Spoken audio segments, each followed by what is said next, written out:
Old city ఇచ్చిపెట్టిండా చెప్పాలి రాష్ట్ర ముఖ్యమంత్రి. ఎంఏం పంటలకు అప్పయిపోయిన అదనే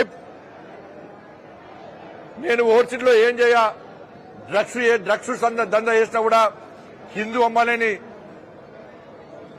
లోపరుచుకునే ప్రయత్నం చేసినా కూడా అక్రమ కట్టడాలను నిర్మూలించే ప్రయత్నం చేస్తే మా పోలీసులను కొట్టినా కూడా మేము ఏం చేయ ఎంఏ వాళ్ళకు దారాదత్తం చేస్తామని చెప్పు. చాలా ఓల్డ్ సిటీలో మా దమ్మ చూపడతాం, పోలీసులను రక్షించుకుంటాం, కార్పొరేషన్ రక్షించుకుంటాం. గింత దౌర్భాగ్యం మా రాష్ట్ర ముఖ్యమంత్రి చేతగాంతరం. పోలీసులను కొడితే నువ్వు ఒప్పుకుంటావా? దేవాలయం మీద దాడులే, లవ్ జిహాద్ జరగబట్టే హిందూ అమైన డ్రగ్స్ పేరుతో వేధిస్తున్నారు, గోవులను వధిస్తున్నారు.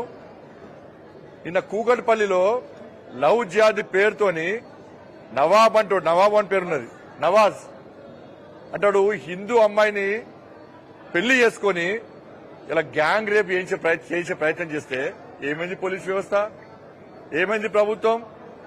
ఎందుకు అరెస్ట్ చేస్తలేరు? హిందూ అమ్మాయిలు ఓనిగా, హిందువులకు రక్షణ వద్దిగా, వాళ్ళ ఓటు బ్యాంక్ పాలిటిక్స్ వాళ్ళే వాళ్ళ ఓట్లు మీకు మా అద్దిగా.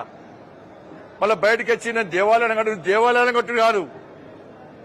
హిందూ సమాజం ఇవాళ తెలంగాణ రాష్ట్రంలో ప్రమాదంలో ఉంది, దాన్ని కాపాడు. ఫస్ట్ దాని గురించి మాట్లాడు.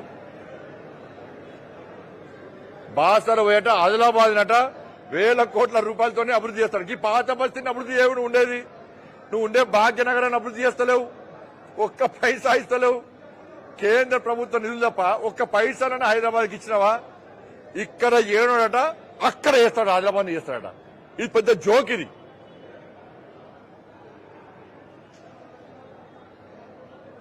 అభివృద్ధికి వ్యతిరేకంగా ఆదిలాబాద్ అన్ని అయ్యి, కానీ నువ్వున్న హైదరాబాద్ చేస్తలేవు కదా. నువ్వు ఏడ పోతాడా ఉపన్యాసాలు ఇస్తావు, ఏడ పోతే వేల కోట్లు ఇస్తాడు, ఒక్క రూపాయి ఇవ్వవు. కేంద్ర ప్రభుత్వము గ్రామ పంచాయతీ అభివృద్ధికి నిధులు ఇచ్చింది. ఏ గ్రామానికి ఇస్తావు చెప్పు? ఏం చేస్తావు నిధులు? ఏం చేస్తావు నిధులు? ఏడికి పోయినాయి?